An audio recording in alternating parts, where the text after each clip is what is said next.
Hello YouTube friends, I'm Dr. Jonas Sharma and I'm a family doctor.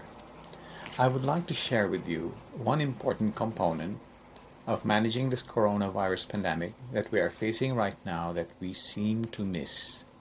It's transmission.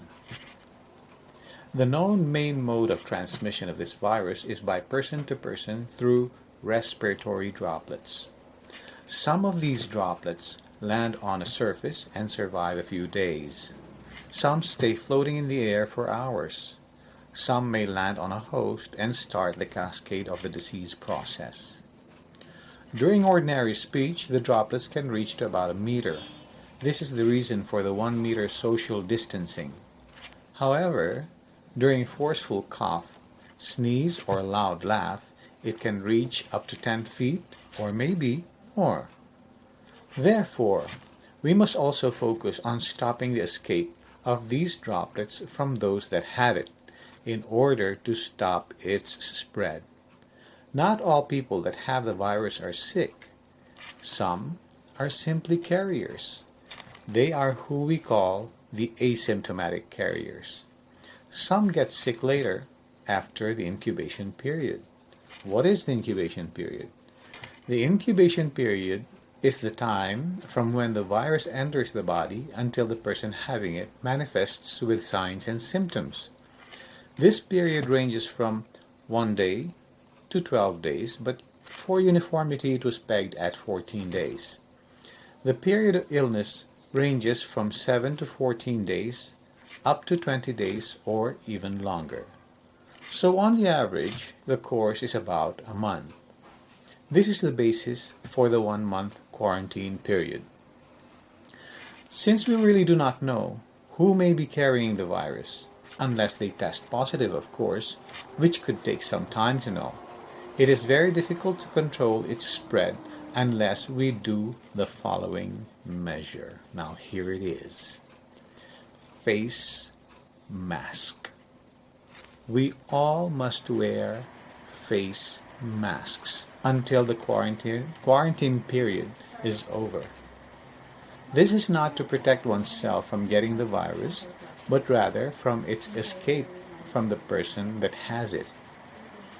Commercial masks are now very hard to find, but you can wear any mask.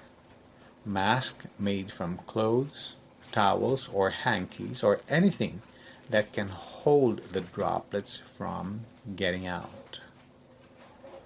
Now, where do you think Prince Charles or the others got the virus from? I am 99% sure it's from someone who had the virus but did not wear a mask and let out his droplets and his virus.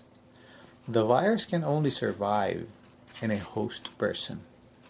After it takes its course within, it's over, unless it gets into another host person.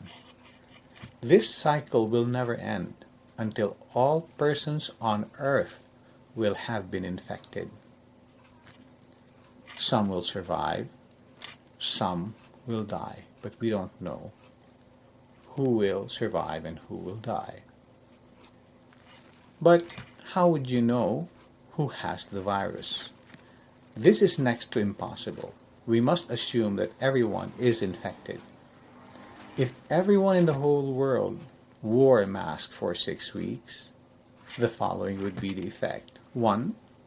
The volume or the number of cases will drop significantly, and therefore the healthcare system will no longer be overwhelmed and can manage cases with much ease than before. This is what we call flattening the curve. Number 2, this virus will be disabled naturally and economically with much less need for antivirals, which could be very expensive, and other medications that have potential undesirable side effects. Prevention is still much better and cheaper than finding a cure. Did you know that in 1918, during the Spanish flu pandemic, they realized the value of face masks late in the course of the pandemic after millions have already died. They imposed the use of face masks at gunpoint. It was when the problem began to be controlled. Let's not repeat history, but rather learn from it. So, together with quarantine and social distancing, a very important component is donning a face mask, which must be continued for a period of 6 to 8 weeks after the quarantine is already lifted. This way, we avoid an economic and probably a health collapse.